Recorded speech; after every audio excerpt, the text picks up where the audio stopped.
कि विधायकी से जुड़ा हुआ कोई भी काम, उसमें कोई माइकल लाल 1 रुपया भी उसमें चोरी भ्रष्टाचार नहीं कर सकेगा। जिस दिन चोरी भ्रष्टाचार रुक जाए, आपके इलाके का नाली गली, आपका जो समस्या है अपने आप खत्म हो जाएगा। ये आप बताइए, होना चाहिए कि नहीं होना चाहिए?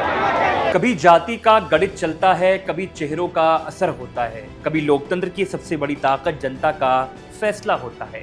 एक तरफ वर्षों की सियासत विरासत बनती है तो दूसरी तरफ बदलाव का दावा होता है। अब देखना है बांकीपुर में जनता का भरोसा किसके साथ जाता है। नमस्कार, मैं हूं माज और स्वागत करता हूं आपका डायनामाइट न्यूज में।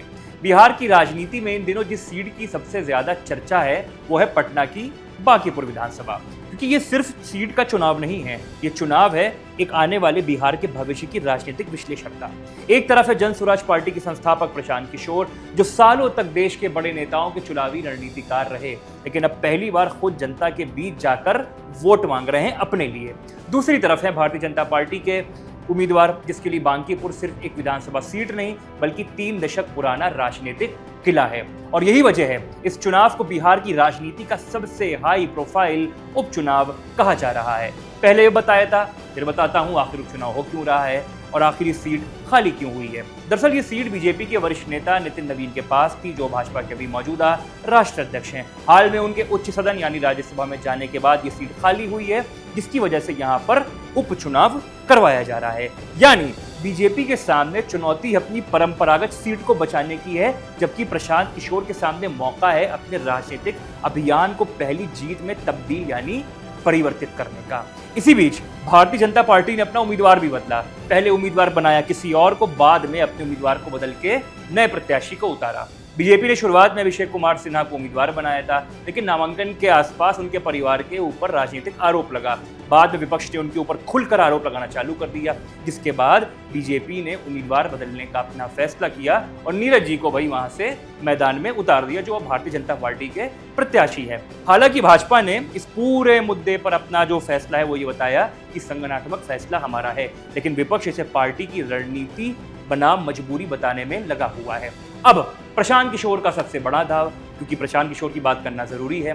देश उन्हें एक चुनावी रणनीतिकार के रूप में जानता है। उन्होंने अलग अलग समय पर खड़े होकर कई नेताओं की राजनीतिक रणनीति को बनाने का काम किया है, लेकिन अब बिहार में राजनीति पूरी बदल चुकी है। अब वो किसी और के लिए नहीं बल्कि खुद के लिए चुनाव लड़ने का काम कर रहे हैं। प्रशांत किशोर जनसभाओं में बार बार एक चीज को दोहरा रहे हैं। वो कह रहे हैं ये चुनाव सिर्फ एक विधायक चुनने का नहीं है, ये व्यवस्था बदले का चुनाव है। अगर बांकीपुर की जनता मुझे जिताती है तो एक विधायक भाजपा के कई विधायकों पर भारी पड़ेगा और बिहार में परिवर्तन की शुरुआत बांकीपुर से होगी। यानी प्रशांत किशोर इस चुनाव को सिर्फ स्थानीय चुनाव नहीं बल्कि पूरे बिहार में बदलाव का चुनाव बता रहे हैं और पेश कर रहे हैं। लेकिन क्या इतना आसान है भाई भाजपा को उनके गढ़ में हराना?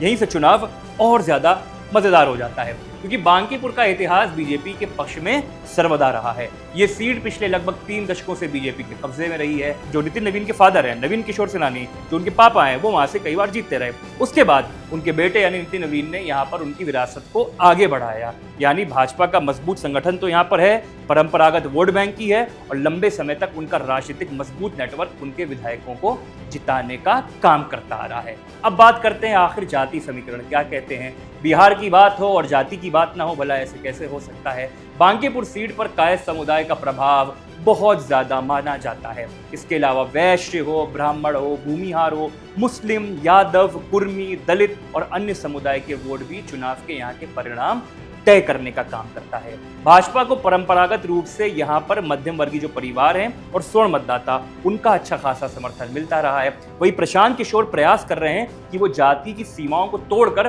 खुद को विकास और विश्वास की परिवर्तन के साथ अपने आप को प्रस्तुत करें। यानी ये चुनाव एक राजनीतिक प्रयोग का भी चुनाव है। और क्या ये सिर्फ विधानसभा का चुनाव है?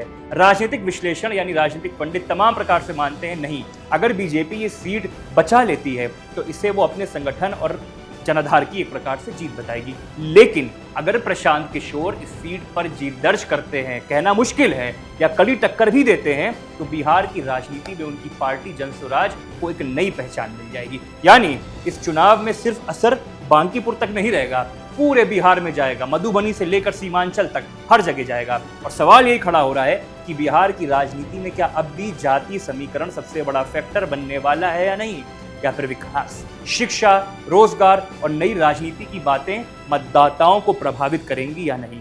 प्रशांत किशोर का व्यवस्था परिवर्तन का नारा जनता को क्या पसंद आएगा, या फिर भाजपा का मजबूत संगठन और पुराना जनाधार एक बार फिर उनके ऊपर भारी पड़ेगा।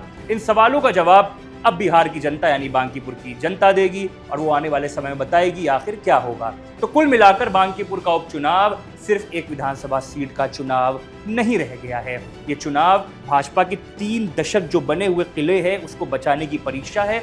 तो वहीं दूसरी ओर प्रशांत किशोर की राजनीतिक विश्वसनीयता की पहली खुद की बड़ी परीक्षा। एक तरफ है संगठन की ताकत और दूसरी तरफ है बदलाव का इरादा। एक तरफ है राजनीति की विरासत तो दूसरी तरफ है राजनीति का सपना। 30 जुलाई को बांकीपुर की जनता सिर्फ एक विधायक नहीं चुनेगी बल्कि ये भी तय करेगी कि बिहार की राजनीति आने वाले समय में किस दिशा में जाएगी। और शायद यही वजह है पूरे देश की बात कर लें, चाहे जम्मू कश्मीर की बात करें, केरल की बात करें, हर जगह यही चर्चा चल रही है कि आखिर बांकीपुर में क्या होने वाला है। बांकीपुर के साथ साथ देश और दुनिया की सारी खबरों को जानने के लिए हमारे साथ जुड़े रहिए डायनामाइट न्यूज़ के साथ। आपका बहुत बहुत धन्यवाद।